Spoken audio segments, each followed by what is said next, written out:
Hi, everyone. Welcome to eLearnChat, where you always learn something new, and there's no exception to that rule today. With me is Lesley Price. She's coming to us from just outside London, and she is with a great charity called learnappeal.org.uk. Hi, Lesley. How you doing today? I'm very good, thank you. Very good.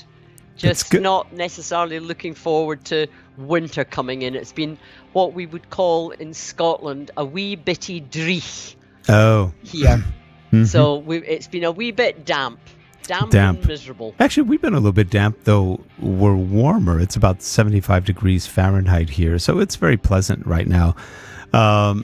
In studio, Harold Muliati is running the show. He is our video producer, and we are actually going live right now on LinkedIn. So if you're on LinkedIn and you're watching, welcome. This is our first, I think, official show. We did a test show the other day, I think it was last Friday. Everything worked, and now we're doing our real show. So welcome to all the LinkedIn folks. Should be a lot of fun. And we are also, I believe, going live at the same time on Facebook. So this would be great. Today joining us is Mac MacDonald. He's been with us before. He was talking about the moccasin approach. Today we are talking about ropes, the rope approach, which sounds actually pretty interesting. Here we go.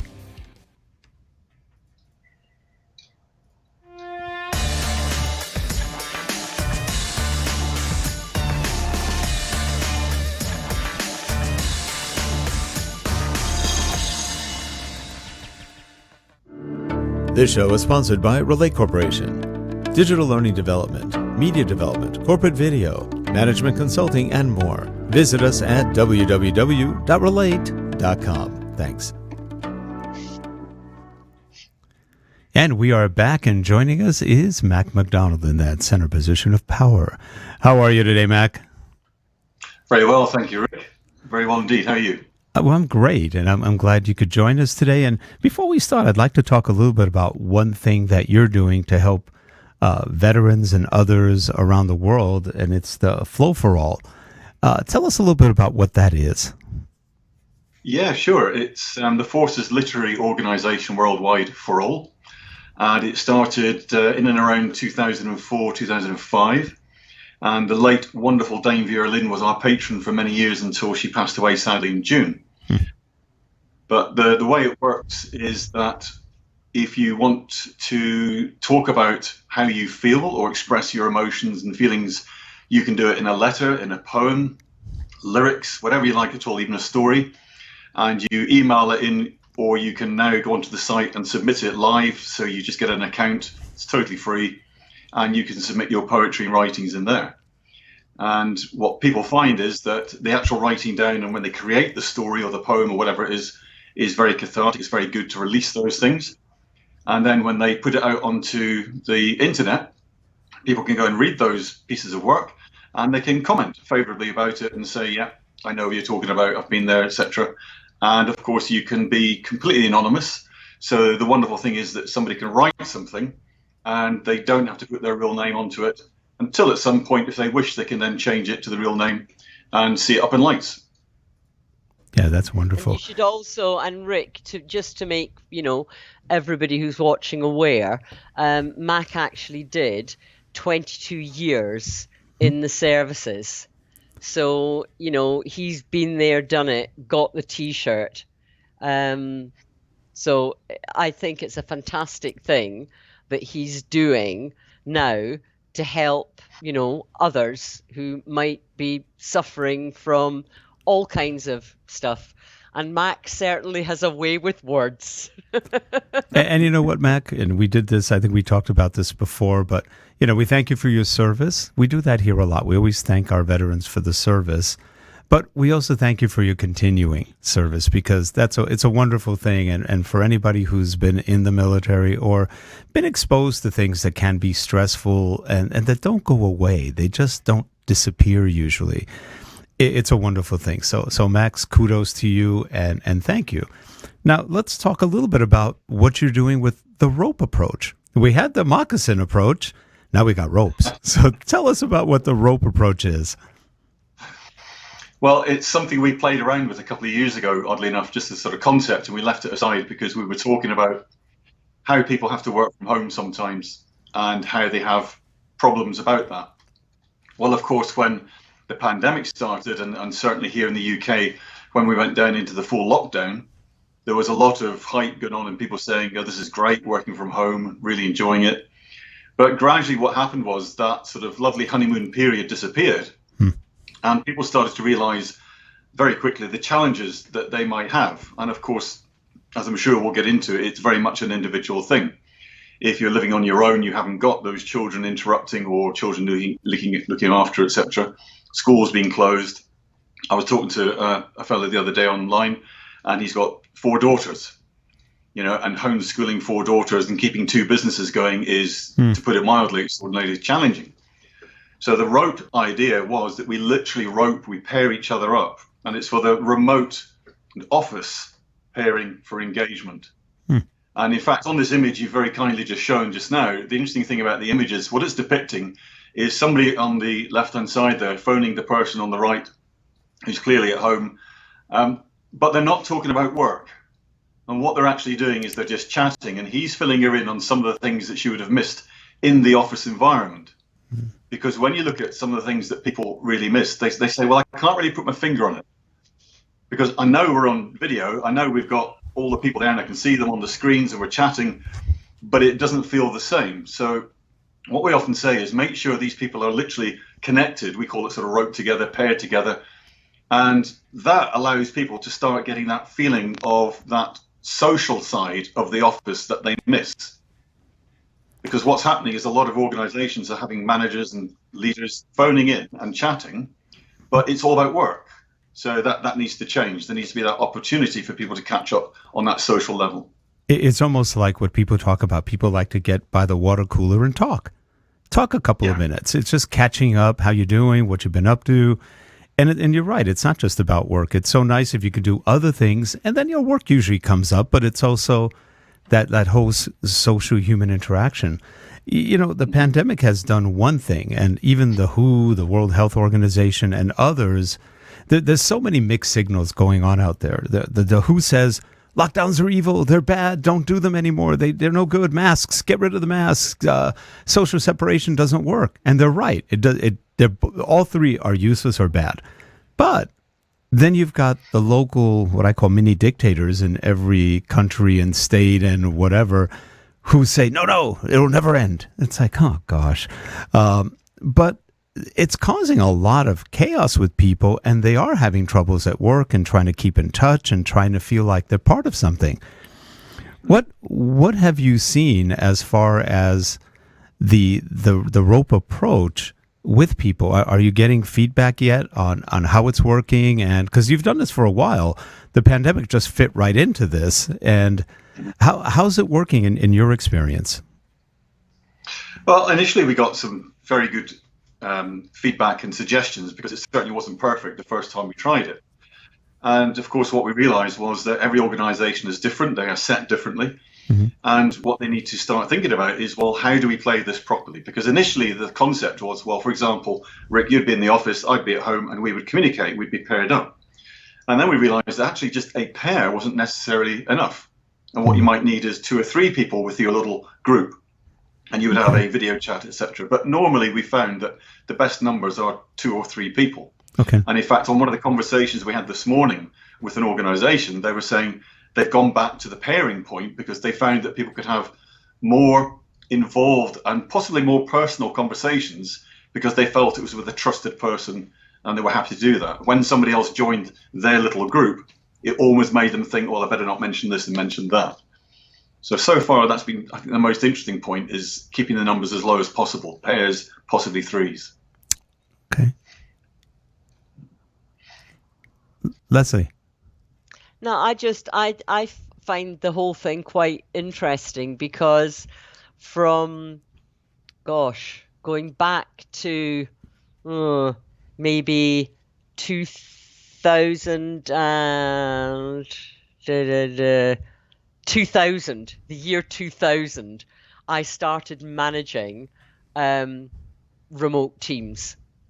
So I managed, and obviously I'm still doing that with Learn Appeal, but I've certainly managed people remotely for 20 years.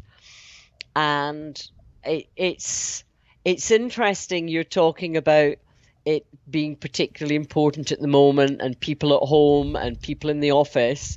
But I think we've also got to consider that when you're having that chat round the water cooler, that you do actually, go and take a walk. Mm-hmm. If you're in the office, please go and meet people. Don't send them emails. Yep. It takes, even with social distancing at the moment, some people are still going into offices, and if you've got the right face mask on and you keep the right distancing, you still can go and say hello, hi. It's nice to see you nice. As I can't remember who used to say that, Mac. Was it Brucey? Bruce somebody, yeah. Bruce Forsyth. Forsyth, that's it. Yeah. But that's a real good point, because a lot of managers never get out of their offices. They just don't talk to anybody. And it's probably the worst management style, because nobody knows what's going on. Nobody knows what they're really doing. It's kind of I call it ostrich management. They're just hiding. And if they came out and actually talked to people, and the higher up the manager, depending on the companies, if you have a lot of levels of management, it's even worse. And if you go to places like, for example, India, where they still have a very hierarchical management system, it's changing, but it was very hierarchical. Even England probably has a little bit of that still. But as a hierarchical management system, it's hard for the person near the top to find out what's going anywhere near the bottom, because it doesn't get filtered up. It gets quieted. The further up it goes, the less they hear about anything. Oh, there's a problem? Shh, don't tell anybody. How do you work around that remotely, Mac? Well, this raises an interesting point. I've got a personal belief about where we are with this remote working, virtual teams, etc. If people are finding these types of issues now in this remote environment, you might say, and hold your breath now, I'm going to say that perhaps things weren't working that well initially. Good point. Because if you've got a fantastic relationship and a very high-performing team, the stuff almost happens organically.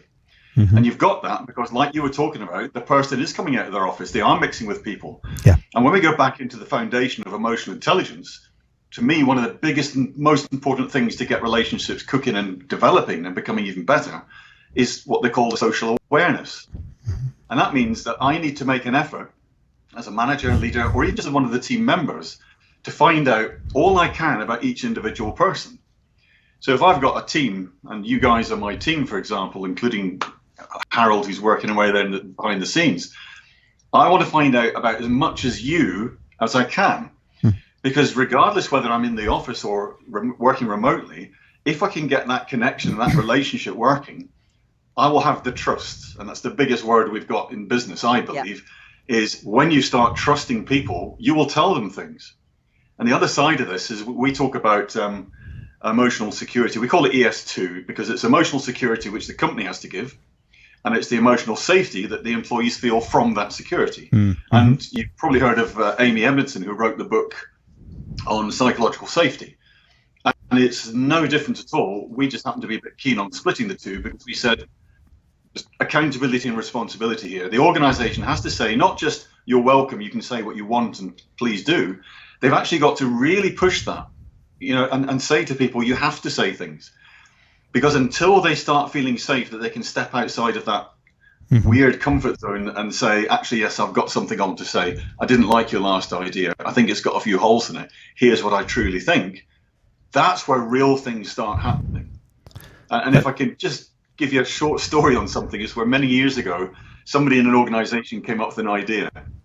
They got the small organization together and said, here's the idea. This is how it's going to work. What do you think? Now, everybody in that organization was mildly terrified of that boss and said, sounds great, sounds fantastic, sure it's going to work. And they all went downstairs for a cup of coffee during lunch and said, oh, that's not going to work, is it?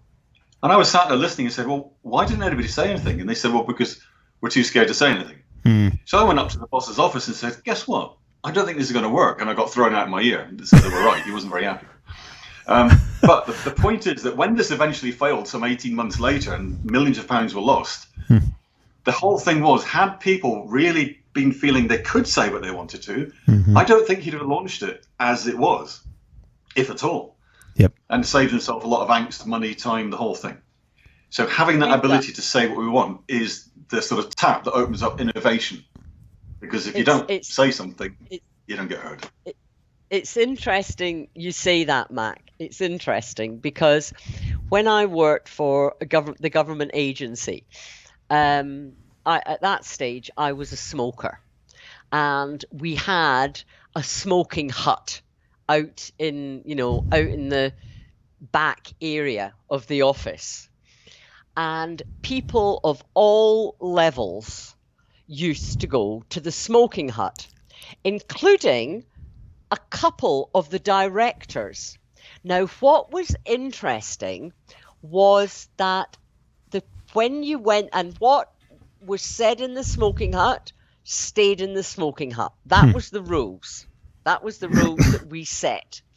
But what was interesting is that an awful lot of people, including the two directors who used to go to the smoking hut, didn't actually smoke. They went there to build a relationship. They deliberately did it to build a relationship with the members of staff. And what they used to do, they were always seen just, playing with a cigarette. They weren't actually smoking a cigarette. They were playing with it. And and if anybody asked them, they would say, "Oh, I'm trying to stop, but it just helps me if I come out here." And the amount of stuff that you learned from that smoking hut was quite incredible.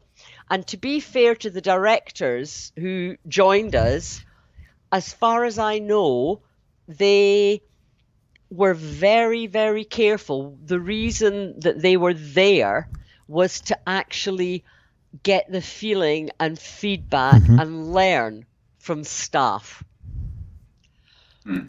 It's an interesting point. There was a book written years ago, probably about almost 20 years ago now. It was called The Best Damn Ship in the Navy. I don't think I talked about this last time, but that book, and I don't remember the author's name. He was a captain in the U.S. Navy, a young one, one of the first younger captains that took over a ship, and he took over a ship that was like one of the absolute worst ships in the whole U.S. Navy. Drug addictions, problems, crime. They had every problem you could think of. So he takes over the ship, and the first thing he does is he says, I want every seaman in my office, officer or non, for at least 15 minutes, starting now. And they bought, I think it had a crew of about 100 or 200, and every single person he talked to, he asked, what's the problem? What's going on? And one person said, my wife's having a baby tomorrow, and they said I couldn't go see the birth. And he goes, that's not right. He had a helicopter come take him off the ship and back to land to see the baby. Well, that was a convert. This guy became a fan. And he did that with everybody, different things to make them feel better, to understand who he wanted to know what their names were. People are like, nobody ever asked for our names. And so we personalized it. Within 1 year, that became the most wanted to be on ship in the whole U.S. Navy. The admirals weren't too happy with it, but they started realizing something's working there. Because the U.S. Navy was probably the oldest in terms of management styles in all of the branches. But it was fascinating. It's kind of like, he didn't go walk around the whole ship at that point. He brought them all to him. And they were just amazed by that. And that's sort of what you're saying in inverse. He didn't walk. He probably did walk. But for the initial interviews, he wanted to spend 15 minutes with every person on that crew to find out who they were, what they did, what made them happy, what didn't. Yeah. So how do you instigate this rope approach, this rope, whatever you want to call it? How do we instigate it? How do you set it up? How do you set it up?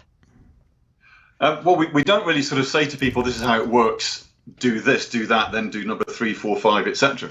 We give them the concept of the pairing and the roping together. We talk about a few of the possible problems. For example, one of the organizations had an initial rule where they said partners couldn't rope together because that just wouldn't be right. And then that was kind of okay. And then that backfired when people were saying, so you're forcing my partner to talk to her or him, and it does cause issues. You know, we're humans and this is what we do. So really what we say is, this is down to your environment. You guys know your environment best. I'm an external consultant. I don't know your environment. I don't know what the sort of things are going on that might cause drama. So here's the concept. This is how it works. This is what we recommend, some things you have a look at and consider, and then you put it into place. But we also say to them, look, this might work differently in your organization, in one team to another, because of the way the team is set up, because of maybe the types of people. So again, it's a very flexible approach. It's just people make it their own. That's the most important thing. So it becomes organic, in other words. So you give the concept out and they organically start doing it. Yeah, and like you were saying earlier, what's the feedback? They tweak things as it goes along. Mm-hmm. That's nice. It's a good approach. It makes a lot of sense. But there's underpinning aspects of it that if you don't get the stuff that you should have got right earlier, it isn't going to work that well anyway.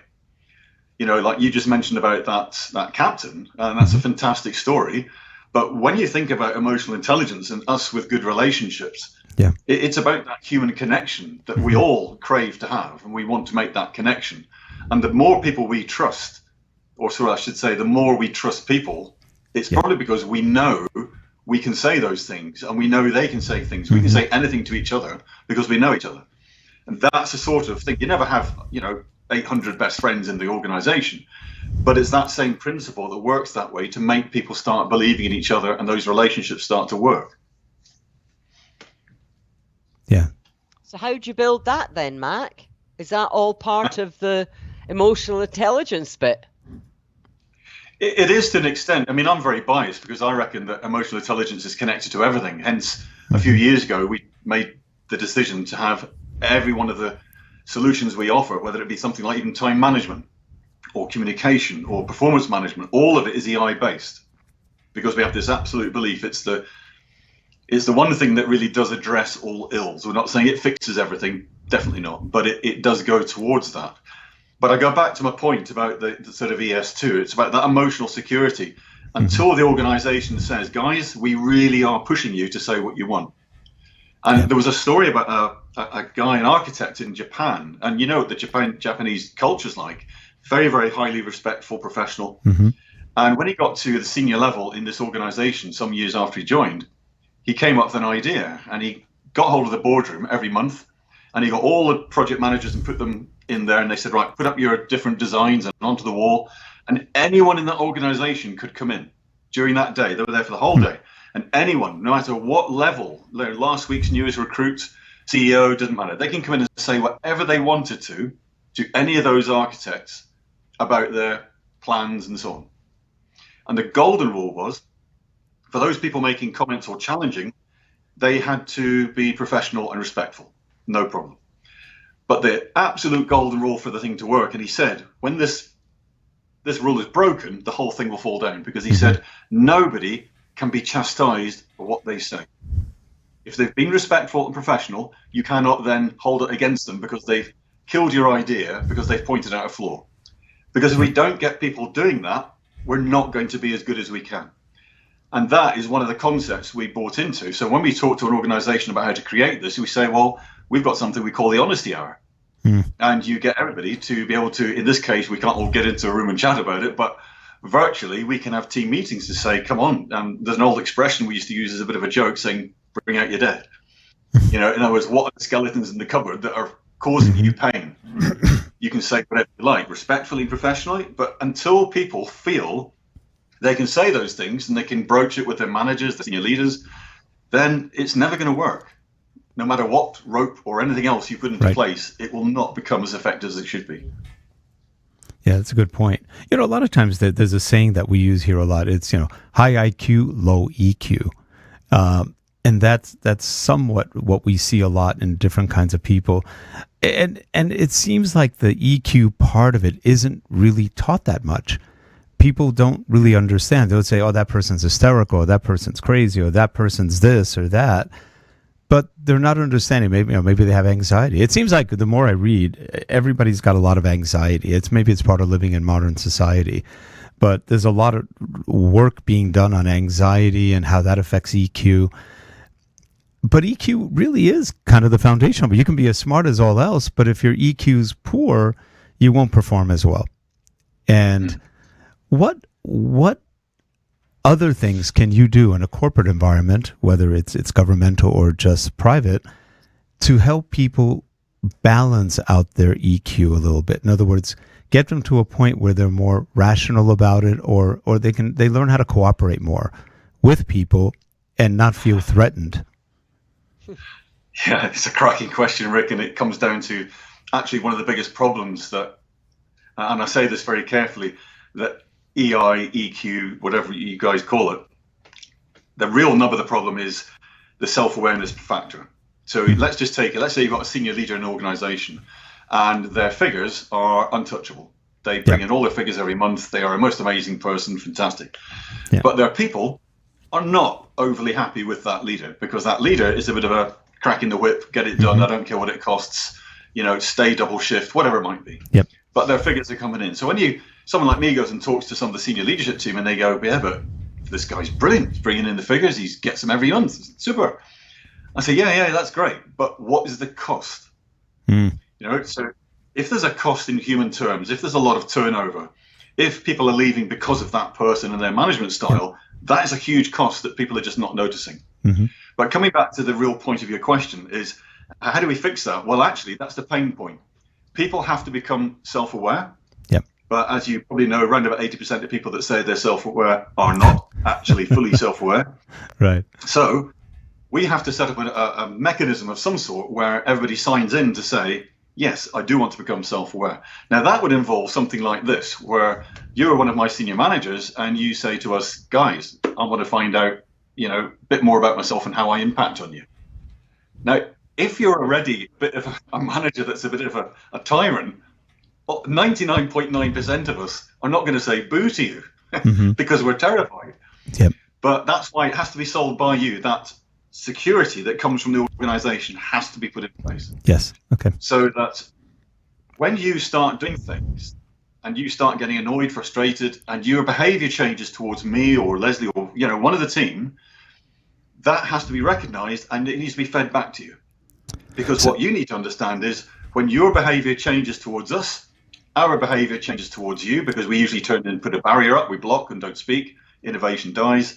And we also sometimes cascade that down in the frustration to our other people in our teams.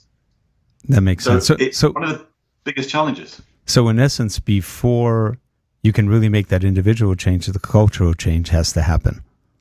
Indeed. Yeah. It can also have a huge negative effect on middle management, because if the people if the people at the very top of the organization are not listening, not doing, are delivering the figures, the people down the bottom of the organization very often don't have much to do with the people at the top.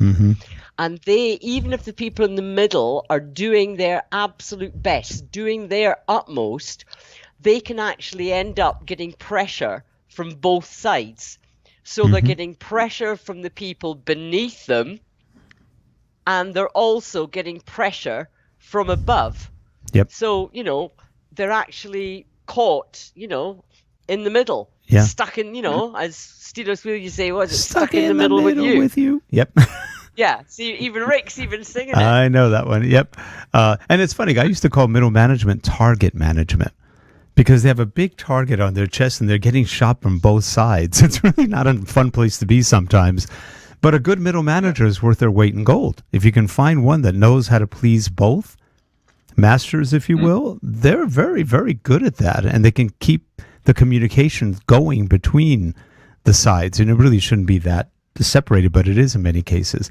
Now, before we wrap up, any comments in the chat room or anything going on? We haven't got any. Okay, nothing right now. So I think this is a great thing you're doing again, Mac, and great concepts about really organizational management and changing the culture, changing the way people communicate with each other to make it more natural, more organic, and help them. So it sounds like a very commonsensical thing. Like you said, it's not that easy. You've still got to work at it, and there's a lot of things that have to be done, but it makes a lot of sense. And we'll put information on what you're doing in the notes below, and I'm sure people will probably comment on the video afterwards. And so, do check in, because there probably will be responses for you to make on that. And again, we appreciate you. We're actually on time today for a change. This is amazing. But we really appreciate you coming on and sharing with us what you're doing with the moccasin approach and with the rope approach, which, again, makes so much sense. They're great methodologies to implement. And we've got to have you back on again for more feedback on what's going on. And, we've got, moccasins, ropes. What's next? I'm curious. Any other? We can talk about the EI tree if you want, but conquering the USA. Yeah, that's okay. Boy, we're already conquered. But anyway, the EI tree sounds interesting. So emotional intelligence or emotional quotient. I guess EI is more commonly used now. I think in the States. Harold, do we use EQ more here? I hear EQ. We hear more EQ here, but I think it's the same thing. Yeah. It's something that's debated about a lot. I've got a real bee in my bonnet about using EI, and everybody says to me, why are you saying EI when it should be EQ? And I get into that same conversation and explain my thoughts, and they go, okay. I know it as EI. And that's the way that I learned about it as being, and that's not from Mac. That goes way back to, actually, believe it or not, marketing. Yeah. Mm-hmm. Because marketing is all about manipulating that EI. If you're going to have a very successful marketing campaign, you actually have to consider a lot of emotional intelligence around it. Yeah, it's all about manipulating someone to want something they may not even need. It's perfect. Anyway, I'm not talking about manipulation. I'm talking about being able to express yourself and that's share the good views. Stuff. Yeah. I was talking about the darker side of marketing. But anyway, again, Mac, it's been an absolute pleasure having you on again. We look forward to our next visit together. I really want to talk about that EI because that is interesting. And there's so much left to be talked about there because a lot of people don't get it.